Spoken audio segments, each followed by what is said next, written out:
ተፈጥሯዊም ሆነ ሰው ሰራሽ ሁነቶችን አንድ በአንድ በማጤንና በመረዳት የተሰራ እጹብ የሚያሰኝ የግንባታ ጥበብ የታየበት የኢንካዎች ጥበብ ልክ ማሳያ ውቡ ከተማ ማቹ ፒቹ።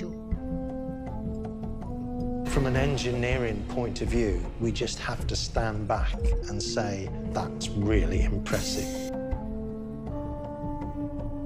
ከብዙ ሺህ ዓመታት በፊት በ15ኛው ክፍለ ዘመን አጋማሽ ከ500 እስከ 700 ነዋሪዎችን ሊያስተዳድር የሚችል ወደ 200 መኖሪያ ቤቶችን የያዘው ሰፊው ከተማ ከተገነባበት ስፍራ መልክዓ ምድርና ተፈጥሮ ጋር ለማጣጣም ከፍተኛ ዕውቀታዊ ብልሃቶች የፈሰሱበት ዛሬም ድረስ ውበቱን ከሚስጥራቶቹ ጋር ለብጦ በመያዝ በዘመናችን ዕውቅ በሆኑ የዘርፉ ተመራማሪዎች ሳይቀር ሊደገም የማይቻል አሰራር መሆኑ የተመሰከረለት በህንድ ፔሩ ተራሮች መካከል የተንጣለለው ጥንታዊ ከተማ ማቹ ፒቹ።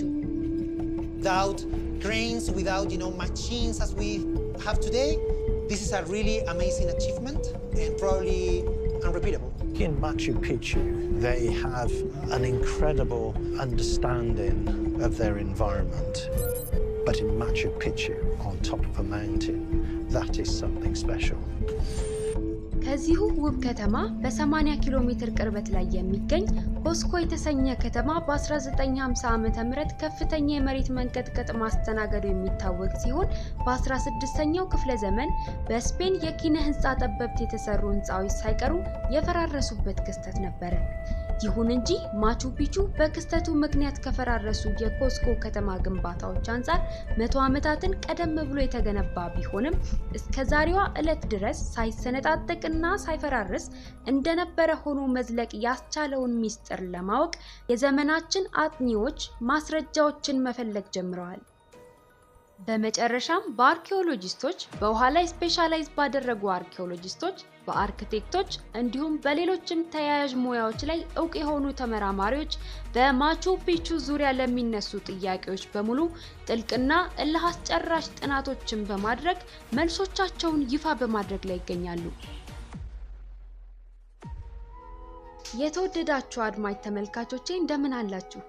በዛሬው መሰናዷችን በዚህ ግሩም ጥንታዊ ከተማ ዙሪያ ስላሉ መረጃዎችና ማስረጃዎች እንዲሁም ሳይንቲስቶቹ ያደረጓቸውን አስደማሚ የጥናታዊ ጉዞዎች ሁሉ ለዕውቀትና ለተዝናኖት እንዲሆኑ አድርጌ ያዘጋጀውላችሁ መረጃ ማጋራችሁ ይሆናል።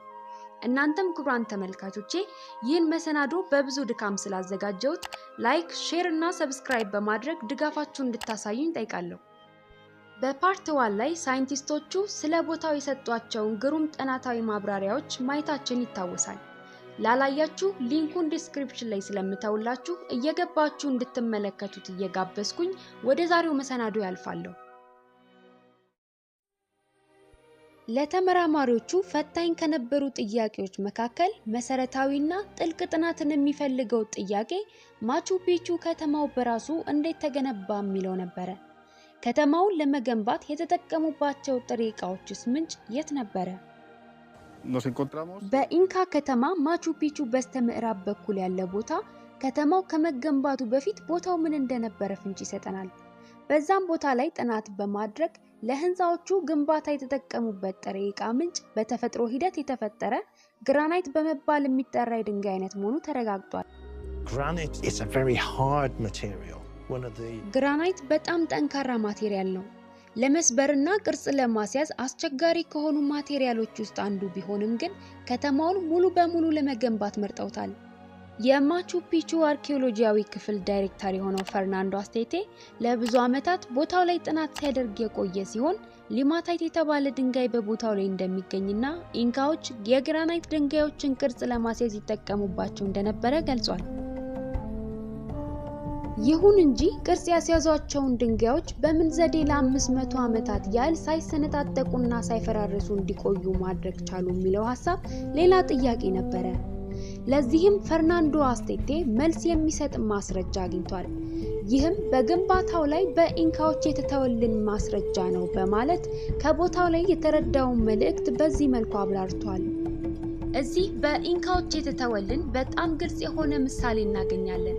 የዚህ ድንጋይ የላይኛው ክፍል ወደ መጠናቀቅ የቀረበ ሲሆን ከላይም ያለው ድንጋይ ያልተጠናቀቀ ነው።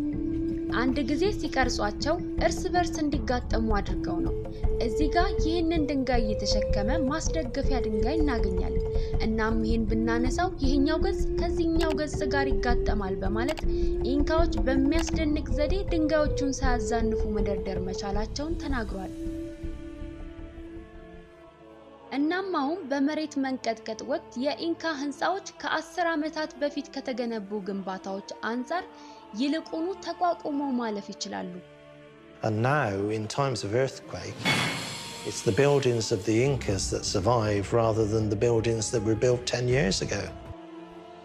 አርክቴክት አንድሪያ ዳስሚ የዚህን ከተማ ጥንካሬ ሚስጥር ለመረዳት ለዓመታት ጥናት በማድረግ መልሱን ማግኘት ችሏል።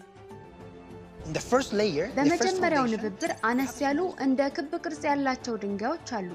እናም ሐሳቡ እንደ ማንሸራተቻነት ለመጠቀም ነው። ስለዚህ ሁሉም በአንድ ላይ ከተንቀሳቀሱ መሰንጠቅ አይፈጠርም። የምድር መንቀጥቀጥ ቢፈጠር በእርግብግቢቱ ልክ እኩል አብረው ስለሚንቀሳቀሱ ሁሉም ድንጋዮች እርስ በእርስ እንዲደጋገፉ ይሆናሉ። እናም አንድ ላይ እንደ አንድ ኤሌመንት በመንቀሳቀስ መደርመስን መከላከል ችለዋል። በዚህ መልኩ የከተማውን ግንባታ ጥንካሬ ጥበብ ማወቅ ተቻለ። ይሁን እንጂ የሰው ልጆች በተራራ ጫፍ ላይ በዛን የሚያክል የከተማ ስፋት ዙሪያ የሚጠጡትን ውሃ ማግኘት ካልቻሉ ህይወታቸውን ለማስቀጠል አስቸጋሪ እንደሚሆን ይታወቃል። ታዲያ ለዚህስ የኢንካዎች መፍትሄ ምንድን ነበር? ይህን ጥያቄ መፍታት ደግሞ በውሃ ላይ ስፔሻላይዝ ባደረገች አርኪኦሎጂስት አሌሲያ ፈርናንዴስ ኃላፊነት ነበር። የኢንካ መሐንዲሶች በቦታው ላይ ከመስፈራቸው በፊት የአየር ጸባዩን ሁኔታ በሚገባ ማወቅ ነበረባቸው። እናም በቂ ውሃን ማዘዋወሪያ ምቹ መስመር እንዴት በከተማው ዙሪያ ሁሉ እንደሚዘረጉ በቂ ቅድም ነበራቸው። ስለዚህ የግንባታ ንድፍ ከመጀመራቸው በፊት የመጀመሪያ ስራቸው የነበረው የውሃ ምንጭ በአቅራቢያቸው ማግኘት ነበር። ከ100 ዓመታት በላይ ሊያገለግላቸው የሚችል ምንጭ ከተራራው በስተ ምስራቅ አቅጣጫ 2458 ሜትር ከፍታ ላይ ያገኛሉ። ስለዚህ በዛ ዘመን በነበራቸው ዕውቀት ተመርተው የተራራውን ከፍታ ልዩነት በመጠቀም ቦይ ቦርቡረው በመላው ከተማቸው ዙሪያ ሁሉ ጊዜ ለ24 ሰዓታት ያለ ማቋረጥ ንጹህ የሚጠጡትን ውሃ ማቅረብ ችለዋል በማለት አሌሲያ ጥናታዊ ድምዳሜዋን አብራርታለች። ለግብርና ስራቸው ግን ምንም የመስኖ ዘዴ ሳያስፈልጋቸው በቂ ዝናብ እንደሚያገኙና ተጨማሪ ግሩም ጥበቦችን በመጠቀም የግብርና ስራቸውን እንደሚያከናውኑ በክፍል 1 መርሃ ግብራችን በዝርዝር ተመልክተናል። ወረቀትም ሆነ ኪነ ህንጻዊ ፕላን አልነበራቸውም። ሁሉም ነገር በአይምሮአቸው ንቃተ ህሊና ላይ ብቻ መሰረት ያደረገ ነበር። በእውነቱ ያለምንም የተጻፈም ሆነ የተሳለ እቅድ በህሊናቸው በመሳልና በማስተዋል ብቻ ከተማቸውን የገነቡ አርክቴክቶች ነበሩ። በትንሹ ተጀምሮ ከ10 ዓመታት በላይ በማቹ ፒቹ ከተማ ላይ አጥኚዎች ያለማቋረጥ ጥናት በማድረጋቸው በከተማው ውስጥ ያሉ መልእክቶች እንዲሁም ጥበቦች መገለጥ ችለዋል። ይሁን እንጂ ከዚህም በላይ መታወቅ ያለባቸው ብዙ ጉዳዮች እንዳሉ ተመራማሪዎቹ ይገልጻሉ።